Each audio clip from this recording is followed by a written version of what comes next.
story appears ordinary till you see the core side of it. And what you're looking for is the story behind the news. We bring it to you from Lagos, the commercial capital of Nigeria. Giving you all sides and political stories round the clock. Every detail from the start line to the final whistle. CoreTV News, expanding your view.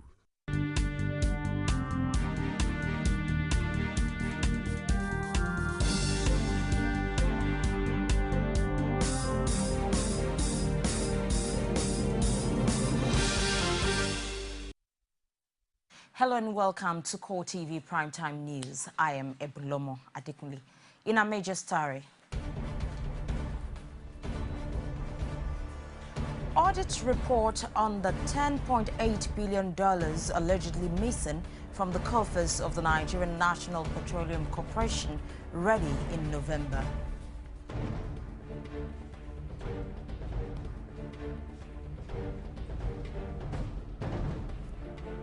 Also in this program, Nigerian troops killed 200 Boko Haram insurgents in fierce fighting in Michika, Adamawa State.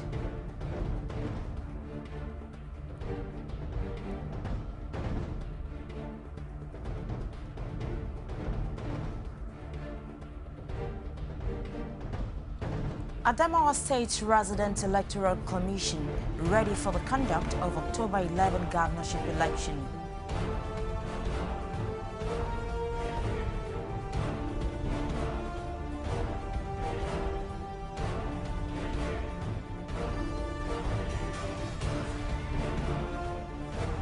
And outside Nigeria, Islamic State militants enter the key Syria-Turkey border town of Kobani, engaged in street-to-street fighting with Syrian court defenders.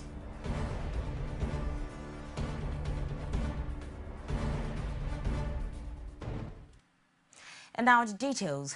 Minister of Finance Ngozi Okonjo-Iweala says audit report on the $10.8 billion allegedly missing from the coffers of the Nigerian National Petroleum Corporation will be ready in November.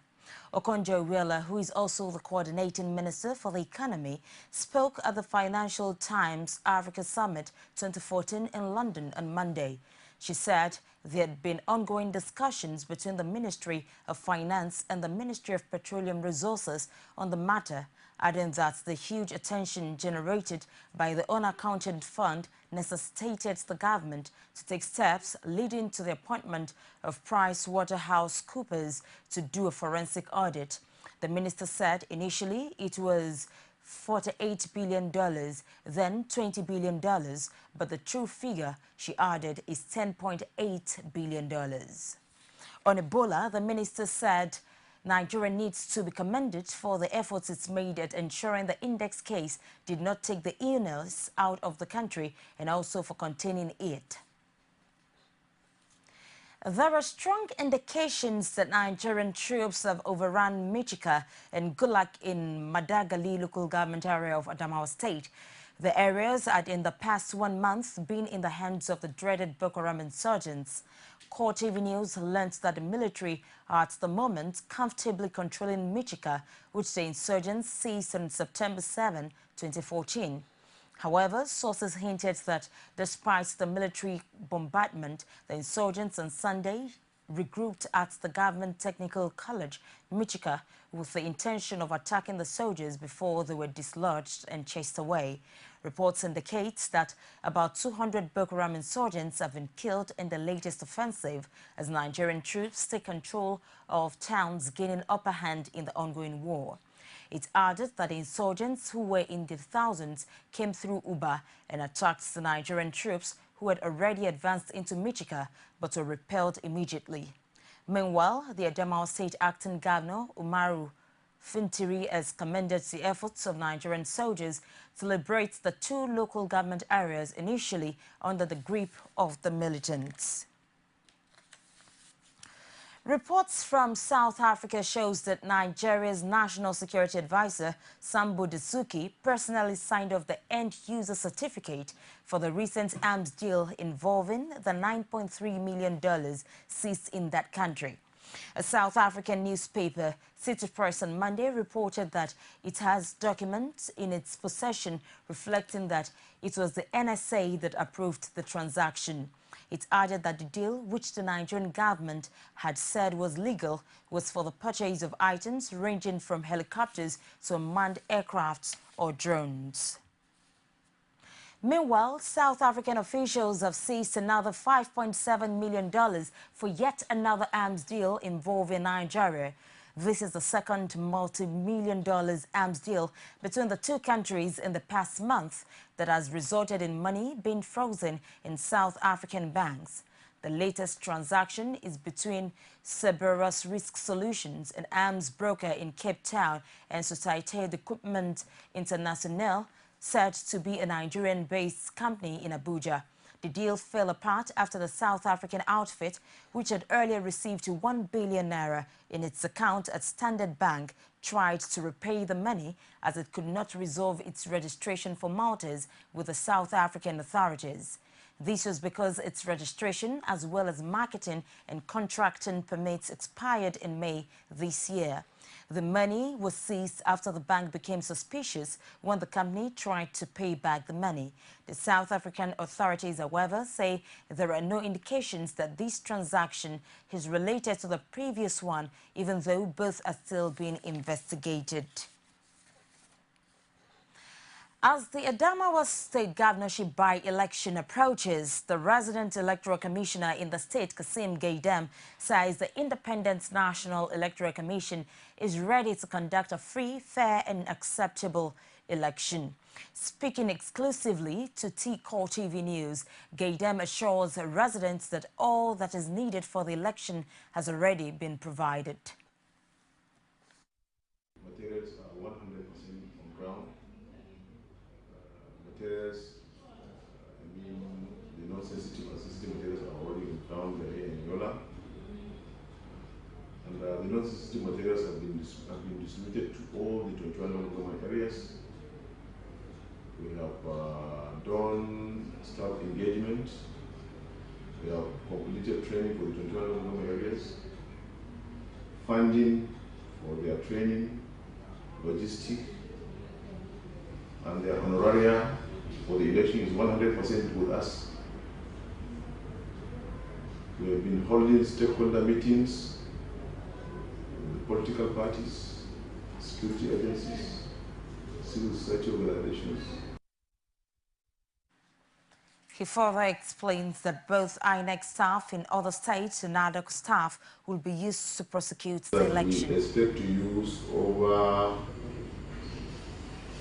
13,000 ad hoc staff, and we only have about 300 INEC staff here in Adamawa State. So you can see from that that it's not really a completely INEC affair, it's everybody's affair. That is one. Two, we also expect support teams from our neighboring states. Our colleagues from as far as River State are coming to Adamawa State for this election. And I'm expecting not less than 21 commissioners to come and give us support. The commissioner will be in charge of the local government, either national commissioner or electoral commissioner.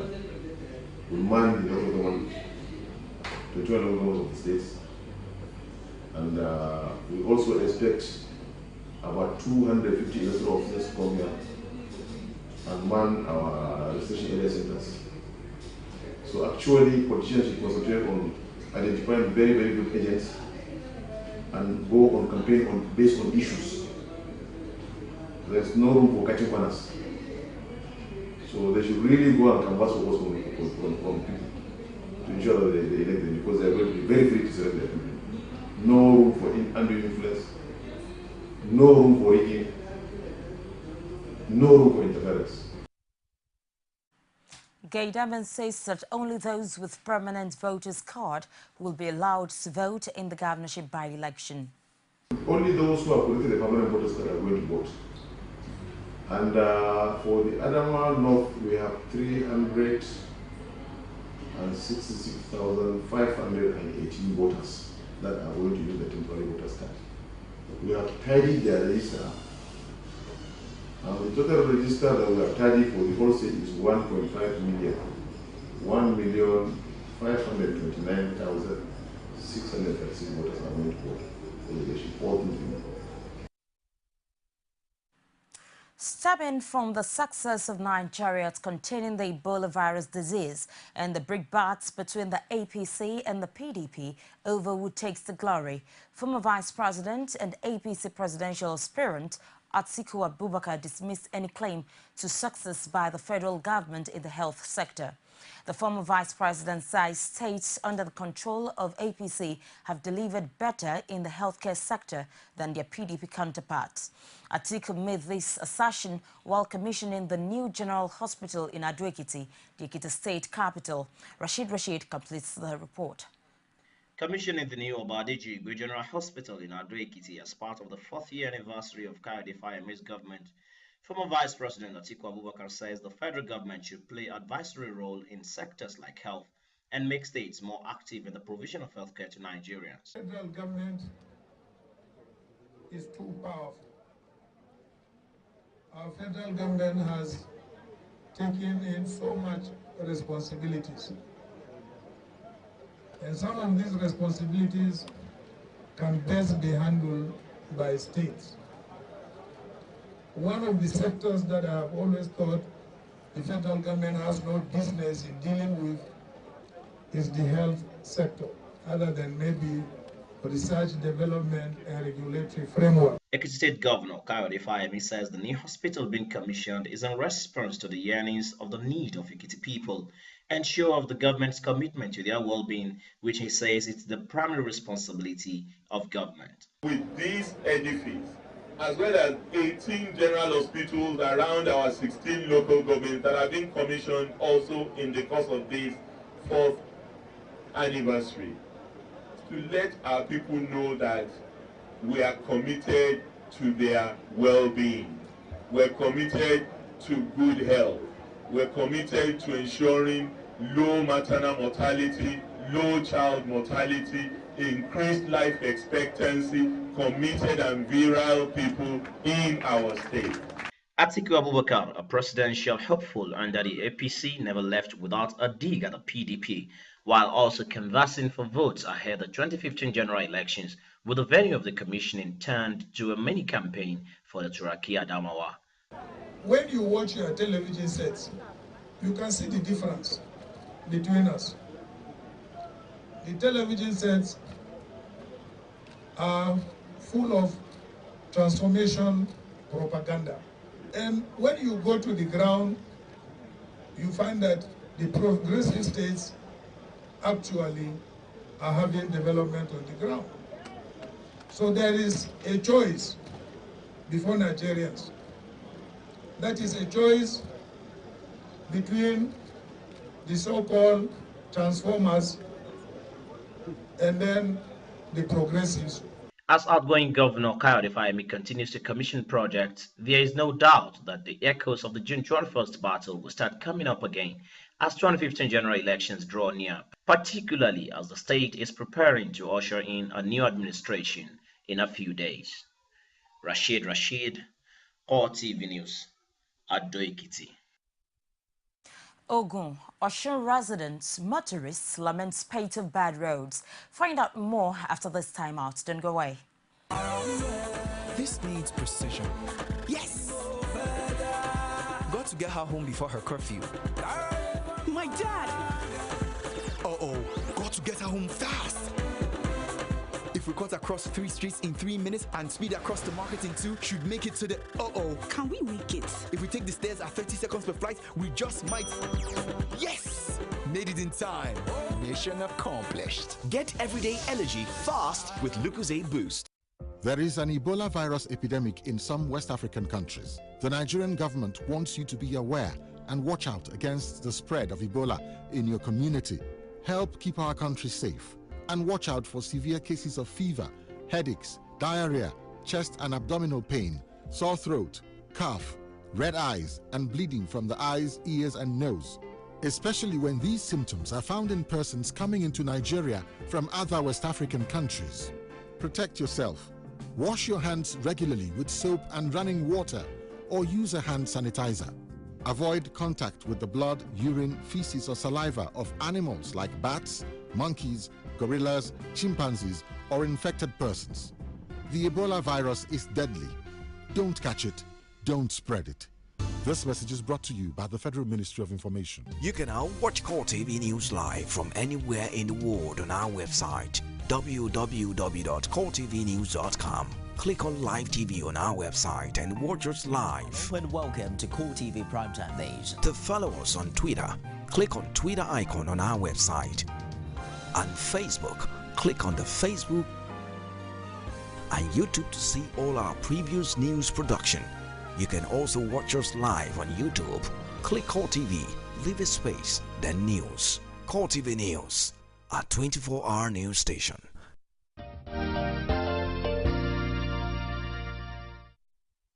Thank you for being there. It is an obvious fact that Nigerians across the country travel more during festive period. So it is in Osun as the Ido Festival witnessed several journeys within the state.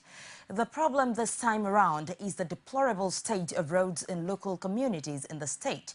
Holiday makers who chose to visit their relatives and have to use the roads linking Osogbo to Ilobu as well as Ogbomoso are finding it difficult navigating the popular Ojutu Bridge. Rashid reports the nightmare encountered by motorists and travelers on the link bridge. That is the result of an anomaly of a 10-minute journey from Osogbo to Ilobu, turning into a 45-minute nightmare. No thanks to the bad state of the Osogbo-Ilobu-Ogbomoso road. With festive activities still in the air, there is more vehicular movement on the Osogbo-Ilobu-Ogbomoso road. The popular Ojutu Bridge, a one-carriage bridge, has now made traveling on the road a frustrating experience for commuters as they have to wait for longer than necessary to navigate through, and when tempers flare, commuters may have to wait longer. The intervention of voluntary organizations like the Man O' War and Vigilante Group has gone a long way in helping to regulate movement on the bridge.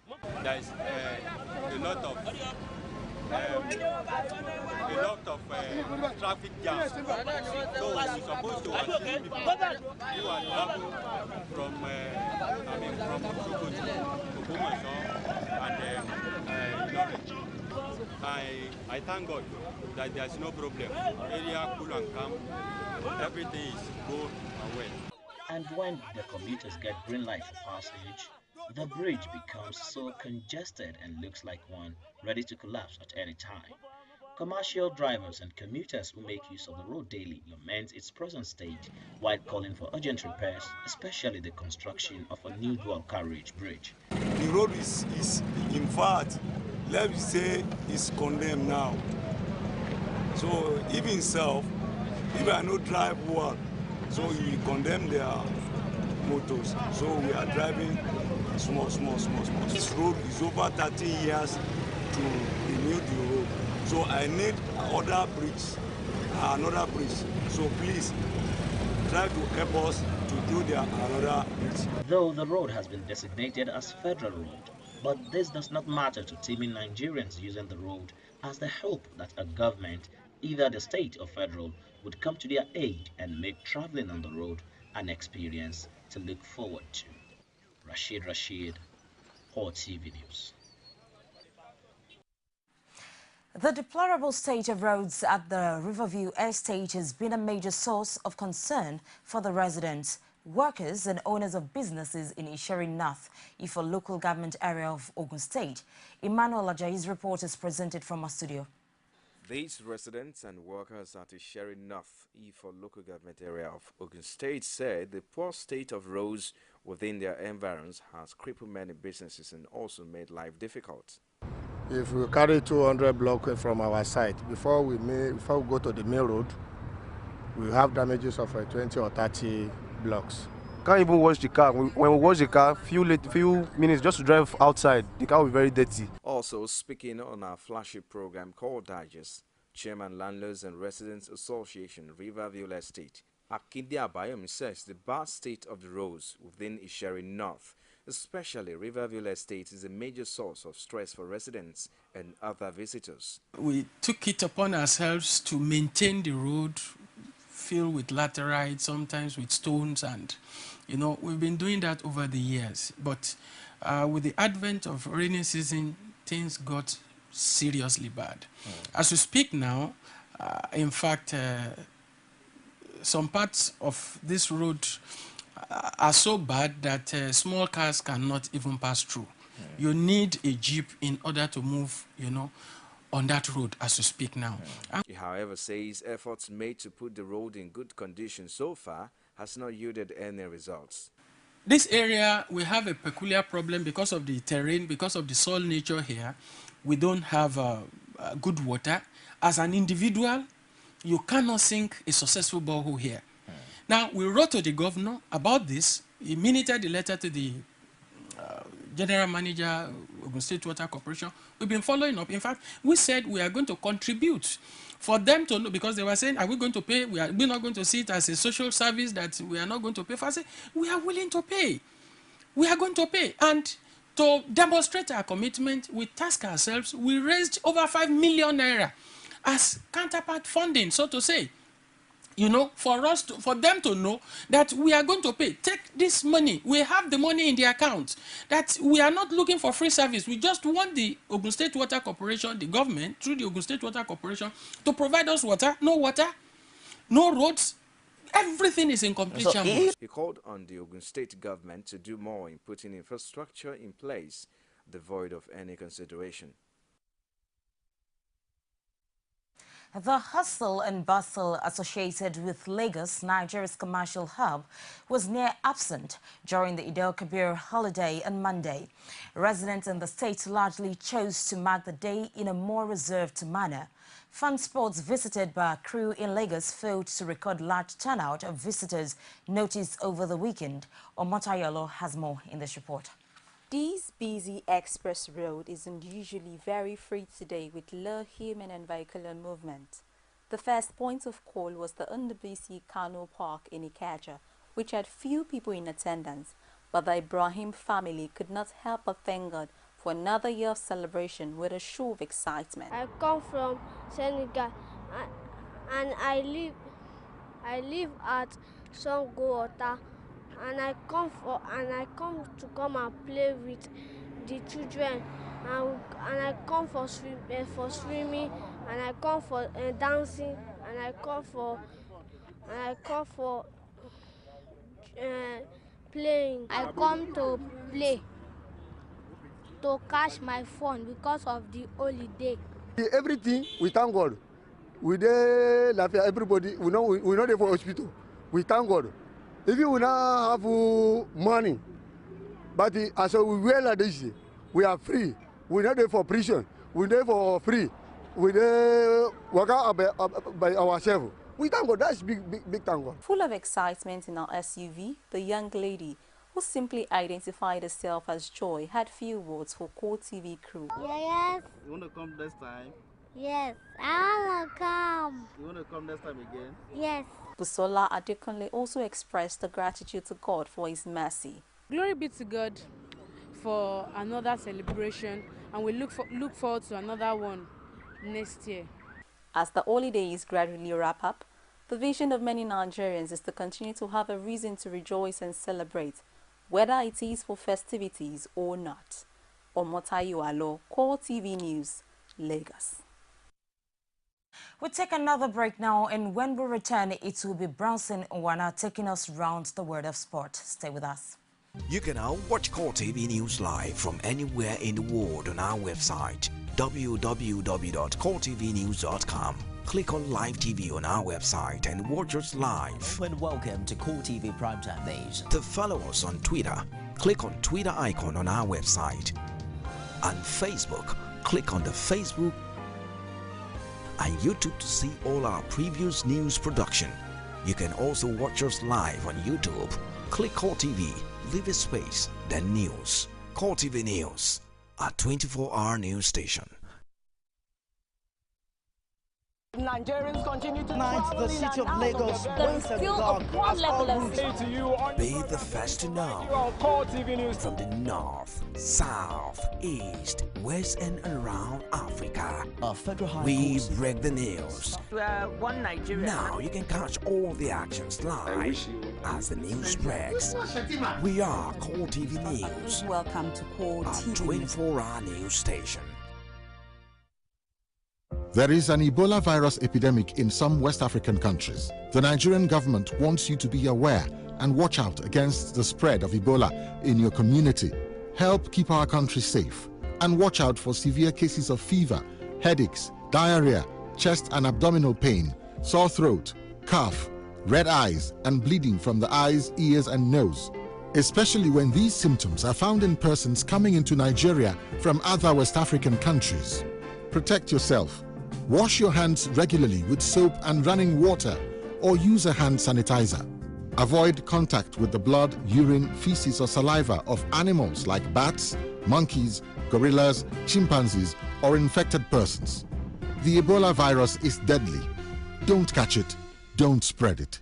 This message is brought to you by the Federal Ministry of Information.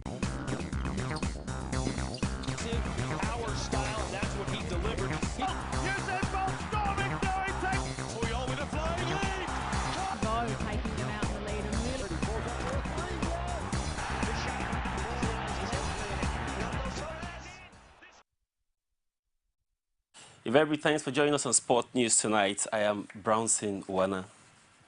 The seriousness of the Super Eagles double-header against Sudan has been underlined by the promptness of players arriving to camp at the Bolton White Apartment in Abuja, the Federal Capital Territory. As at 3 p.m. on Monday, at least 10 players have arrived at the team's camp, with training expected to commence on Tuesday morning at the training pitch of the Abuja National Stadium. All other players invited for the games are expected on Tuesday before dinner time. Among the early arrivals are Omar Sonia Luko of Hull City, Hope Akpan, Babatunde Michael, midfield gem Nosa Igebo, Aaron Samuel, Bolanho Salami of Warri Wolves, Azubike Igweke, Emmanuel Edward, Chigozie Agbim, and leading Nigerian top goal scorer Igebo Osaguna. East African Head Football Association have thrown support to the candidature of incumbent FIFA President Sepp Blatter for his bid to run for the second term. The president of Kenya, Uganda, Tanzania Federation have written a joint letter to Blatter assuring him of their support. Rwanda, Burundi, FA boss have also signed a letter saying that they would lobby to have the 78-year-old secure a fifth term at the helms of FIFA House in Zurich. The declaration came only weeks after CAF boss Issa Hayatou said he will back Blatter for the top job, and just days after Yaweya announced his support for the Swiss. And now to the EPL, Arsenal boss Arsene Wenger says he does not regret showing Chelsea manager Jose Mourinho a heated touchline spat. The pair clashed after a challenge by Gary Cahill on Arsenal Alexis Sanchez in Chelsea's 2-0 home win. Wenger and Mourinho were separated by fourth official John Moores at Stamford Bridge, and as referee Martin Atkinson dealt with the issue at the time, the Football Association will take on further actions. Chelsea boss Jose Mourinho said he wanted to forget about the incident with the Frenchman and insisted that he had done nothing wrong.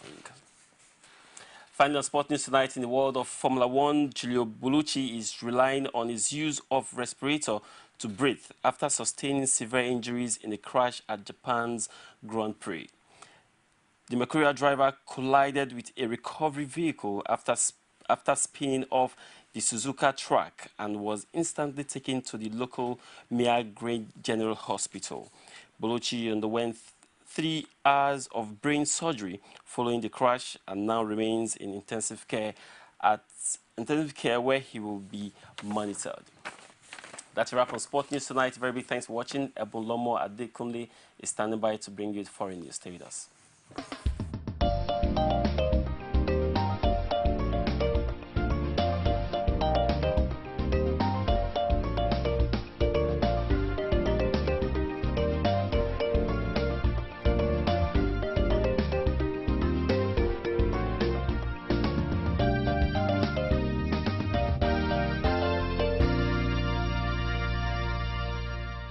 CoreTV News, expanding your view.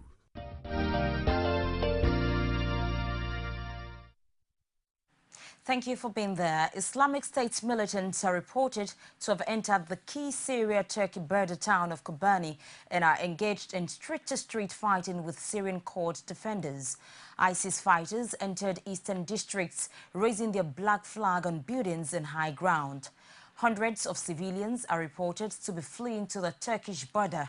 Taking Kobani besieged for 3 weeks would give ISIS control of a long stretch of the Syrian-Turkish border. More than 160,000 Syrians, mainly Kurds, have fled the town. The UK-based Syrian Observatory for Human Rights, which monitors the Syrian conflict, said Islamic State fighters had penetrated about 100 meters into Kobani. It reported urban guerrilla warfare has started and the fighting is taking place for the first time in districts at the eastern entrance in Maktala, Al-Jadida and Kani Arabani. That's been the show tonight. Thank you so much for being there with us. On behalf of the production crew, I am Ebulomo Adekunle saying have a pleasant night rest.